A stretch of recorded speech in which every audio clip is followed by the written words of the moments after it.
आंखों के क्षेत्र के इलाज में नई नई तकनीकें लगातार आ रही है। उन्हीं में से एक है फेको तकनीक, फेको टेक्नोलॉजी। फेको टेक्नोलॉजी सबसे सरल और सुरक्षित है। इसी क्षेत्र में डॉक्टर सतीश कुमार जो नेत्र रोग विशेषज्ञ हैं और दृष्टि आई हॉस्पिटल के संचालक हैं, पिछले दिनों इन्हें इंडियन मेडिकल एसोसिएशन के द्वारा एकेडमी ऑफ मेडिकल स्पेशलाइजेशन के तहत इनको पुरस्कार से नवाजा गया। यहाँ से कई एक डॉक्टर को नवाजा गया, जिनमें डॉक्टर सतीश एक थे, जो वक्ता के रूप में भी अपनी बातों को इन्होंने रखा था। तो डॉक्टर सतीश से आज हम जानेंगे कि फेको क्षेत्र में जो मोतियाबिंद है, इसके इलाज में ये किस तरह से कारगर हो सकता है। डॉक्टर साहब, पहले बहुत बहुत शुक्रिया कि आप तो पहले तो आपको बधाई कि आपको पुरस्कार से नवाजा गया, और इसके बाद आपने जो फेको टेक्निक में खास करके जो विशेषज्ञता है, ऐसे तो आप ओवरऑल तमाम तरह के आंखों का जो चिकित्सा करते हैं, लेकिन फेको टेक्निक जो है आप इसमें माहिर और विशेषज्ञ है, तो इस टेक्निक के विषय में थोड़ा बताइए। सबसे पहले न्यूज़ टुडे परिवार के सभी लोगों को हम धन्यवाद देना चाहेंगे। साथ ही साथ दुर्गा पूजा आने वाला है, इसके लिए भी मैं सबों को बधाई देना चाहूँगा। हमारी शुभकामनाएं सभी लोगों के साथ। सबसे पहले मैं बताना चाहूँगा मोतियाबिंद है आखिर क्या। देखिए, सामान्यतः जो लेंस होता है, जो हम लोगों को बाय बर्थ मिलता है लेंस, वो पारदर्शी होता है। जब ये वो पारदर्शी हो जाता है, इसी को हम लोग मोतियाबिंद कहते हैं। अगर इसको हम अंग्रेजी में कहें तो जनरली जो लेंस होता है वो क्लियर होता है, जब ये ओपेक हो जाता है इसी को हम लोग बोलते हैं मोतियाबिंद। इसके जो लक्षण होते हैं, इसमें आपको दिखाई कम पड़ना शुरू हो जाता है। मरीज कभी कभी ऐसा भी कंप्लेन करते हैं कि रात में हम जब गाड़ी लेकर निकलते हैं, सामने से कोई दूसरा गाड़ी आता है तो हमको कुछ भी नहीं दिखता है। पहले हमको दूर का अच्छा दिखता था, अब दूर का भी खराब दिखता है। और पहले ऐसा भी होता कि पहले हमको चश्मा लगाना होता था नजदीक के लिए, अब हम बिना चश्मे के ही नजदीक में पढ़ लेते हैं। तो ये सभी जो लक्षण हैं, ये सारे लक्षण मोतियाबिंद के हैं। मोतियाबिंद किस उम्र में, जिसको कैटरेक्ट भी बोलते हैं, किस उम्र में?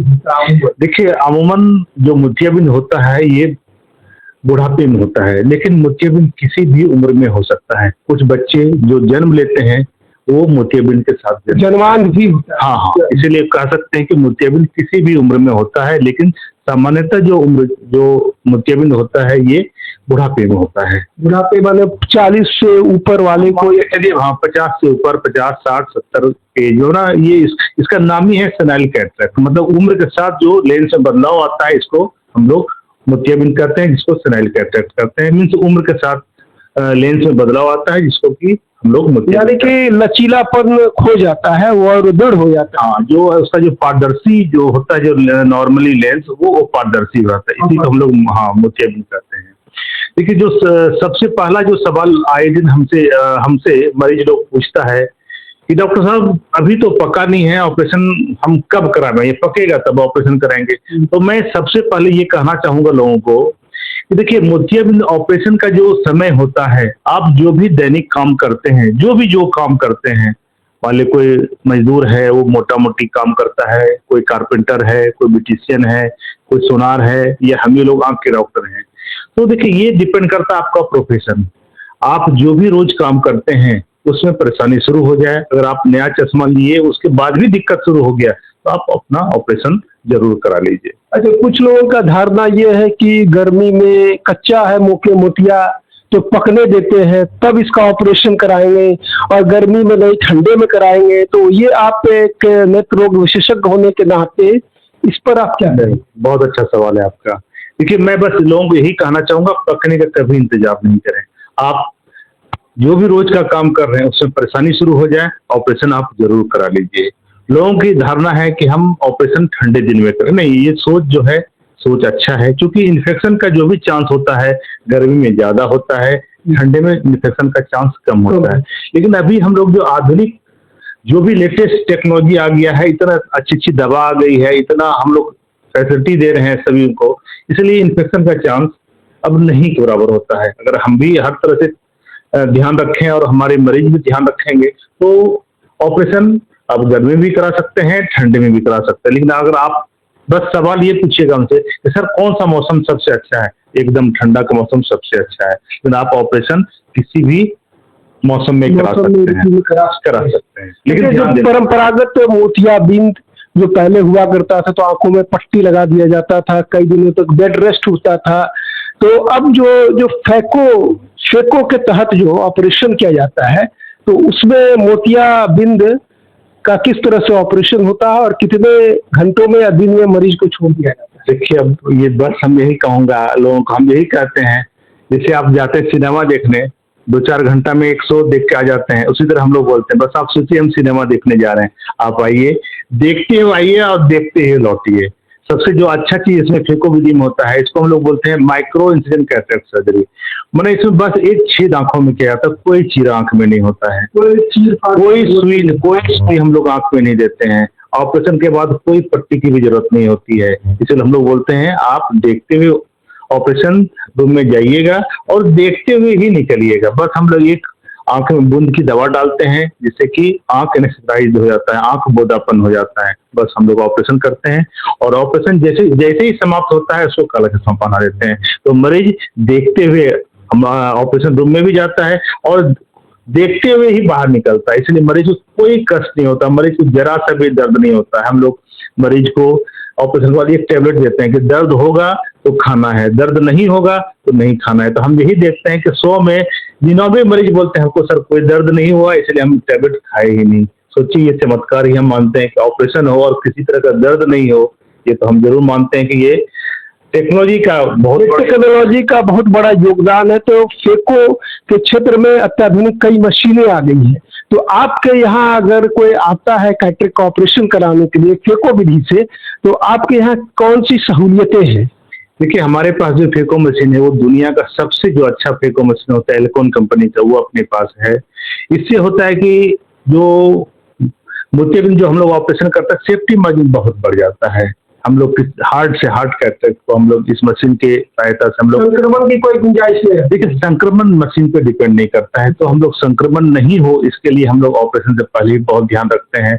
उसको एंटीबायोटिक ड्रॉप्स देते हैं, आंख में आंसू की जो थैली होती है या और भी जो भी फोकस होता है कि जहाँ से इन्फेक्शन आ सकता है उस पर हम लोग बहुत ध्यान रखते हैं और आगे भी मरीज को अच्छे समझाते हैं कि देखिए ऑपरेशन तक तो हमारा काम था, लेकिन अब आप घर पे इतने अच्छे से देखभाल कीजिए जिससे कि आप अंत में आप खूब खुश रहिए। आप खुश रहिएगा तभी हमारे चेहरे पर भी हंसी आएगी। सेवा ही धर्म है, लोगों को कहना है तो केवल कहने से नहीं होगा। अगर हम लोग जो जिस क्षेत्र में सक्षम है उनको जरूर कुछ न कुछ सेवा करना चाहिए। इसी कड़ी में हम हर संडे को हमारा फी 40% होता है और हम इलाज के तकनीक या समय किसी तरह का हम भेदभाव नहीं करते हैं और हम जरूर चाहते हैं कि जो आर्थिक रूप से कमजोर हैं तो वो हर संडे को हमारे क्लिनिक पर आ सकते हैं और हर संडे को हम 10 बजे से 3 बजे तक रहते हैं।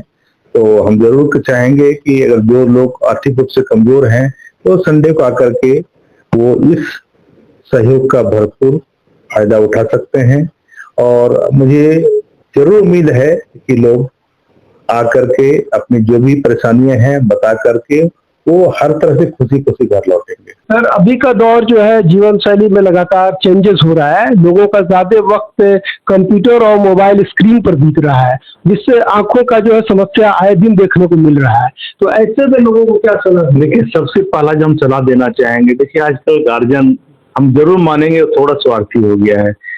बच्चे को मोबाइल दे देता है, सोचता है कि अरे हम अब तो फ्री हो गए, बच्चे मोबाइल में मस्त व्यस्त रहे और हम अपना जो भी है अपना नॉर्मल काम जो भी करें हमको एकदम डिस्टर्ब नहीं करें। मैं लोग अपने जो भी ऐसे अभिभावक हैं उनसे मैं रिक्वेस्ट करूंगा कि आप अपने बच्चों को साथ समय बिताइए और कोशिश कीजिए कि कम से कम मोबाइल देखिए और जो भी लोग बाय प्रोफेशन से कंप्यूटर इंजीनियर हैं, बैंक में लोग काम करते हैं, उनकी लाचारी है कि कंप्यूटर पे काम करना ही करना है। तो वैसे लोगों से मैं उनको सुझाव देना चाहूंगा। इसके लिए है, अगर जो भी लोग लंबे समय तक कंप्यूटर पे काम करते हैं उन्हें हो जाता है कंप्यूटर विजन सिंड्रोम।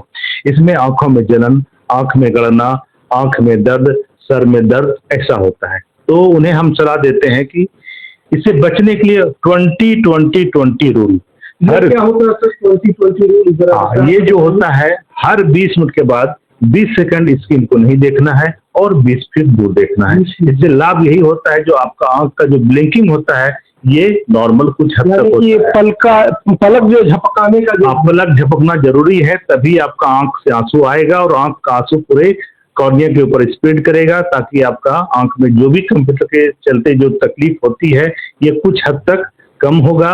इसके अलावा अलग से आंसू लेना पड़ता है, तो हम जरूर लोगों को eye drops, artificial tears drop जो होता है वो लेना पड़ता है।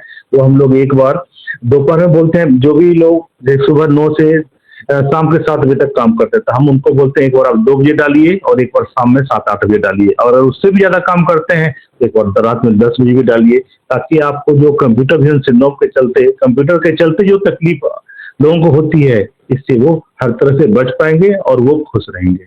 आंखें काफी संवेदनशील है, सेंसिटिव है, तो अमूमन जो है इसकी नियमित जांच होनी चाहिए। तो ये जांच की अवधि क्या होनी चाहिए, किस उम्र के बाद जांच होनी चाहिए? अगर देखिए, ऐसा हम जरूर कहेंगे, जो बच्चे जन्म लेते हैं एक बार बच्चे को जन्म के बाद जरूर आंख के डॉक्टर से दिखाना चाहिए कि उसका हर चीज ठीक है।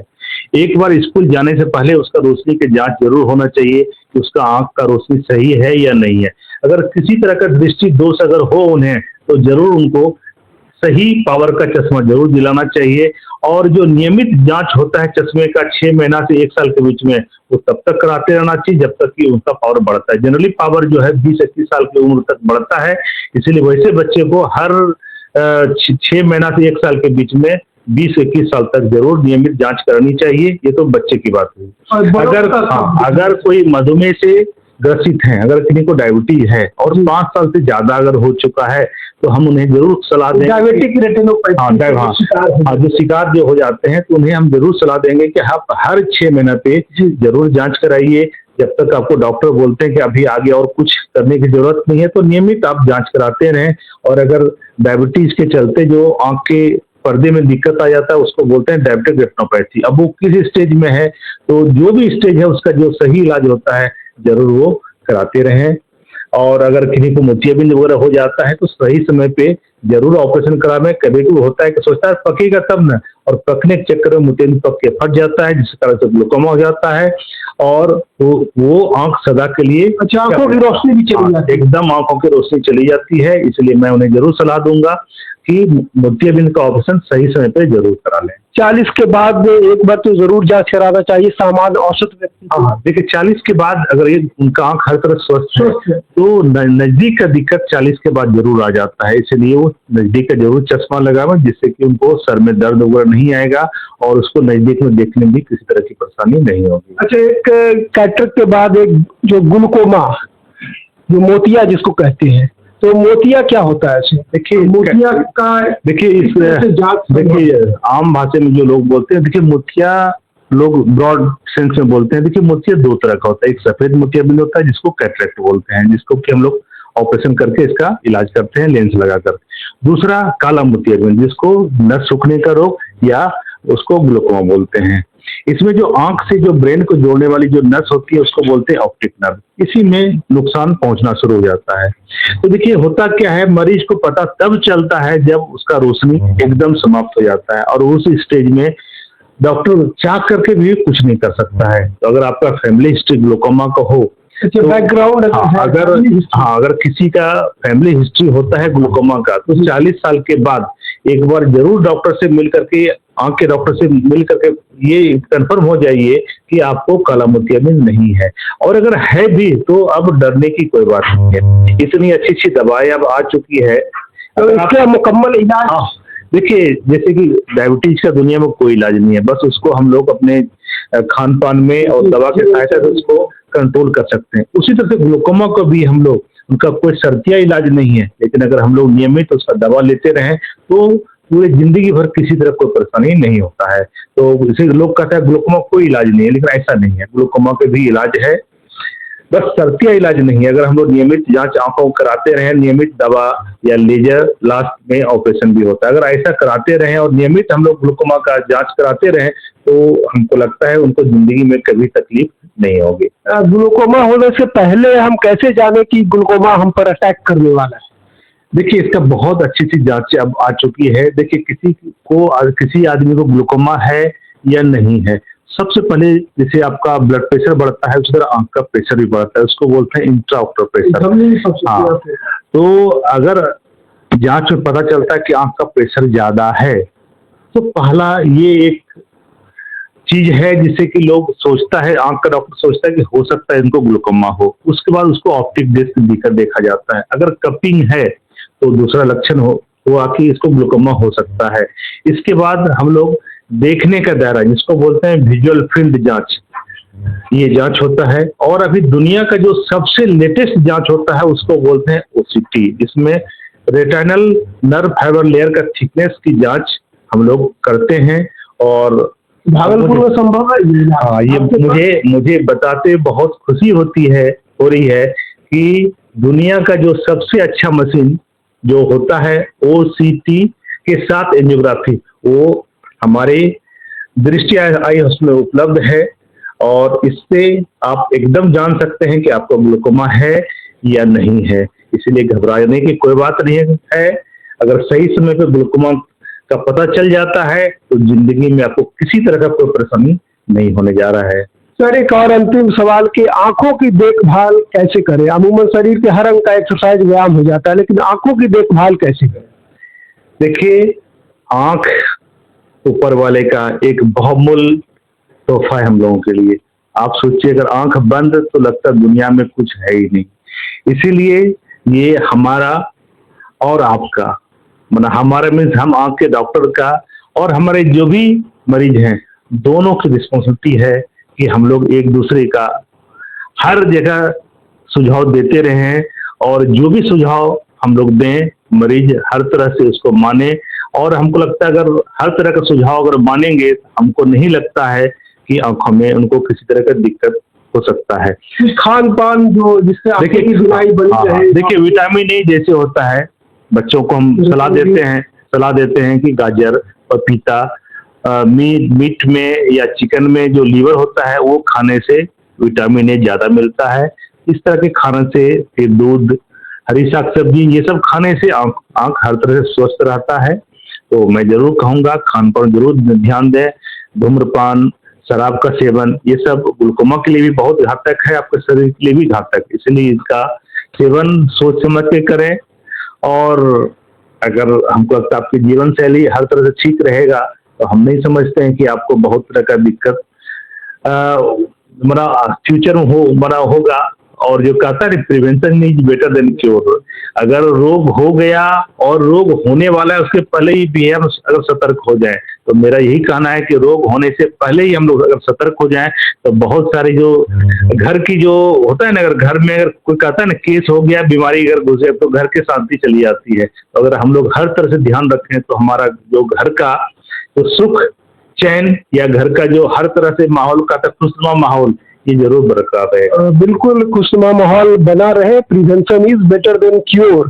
तो डॉक्टर सतीश जी का बहुत बहुत आभार कि इन्होंने इतनी बेहतरीन जानकारी दी। तो उम्मीद है कि हमारे व्यूअर्स आंखों से संबंधित जो डॉक्टर साहब ने बताया है उसके पर अमल करेंगे और आंखों की देखभाल करेंगे। अगर जिन भाइयों को भागलपुर में दृष्टि आई हॉस्पिटल में अगर क्लिनिक को दिखाना है तो घंटाघर चौक के पास इनका क्लिनिक है जो 7 दिन खुला रहता है और बिल्कुल यहाँ से यातायात का सुगम साधन है। आप स्टेशन चौक से सीधे जो है घंटाघर चौक तक आ सकते हैं। तो उम्मीद है कि डॉक्टर साहब की सलाह से आप जो है इसका फायदा उठाएंगे। धन्यवाद।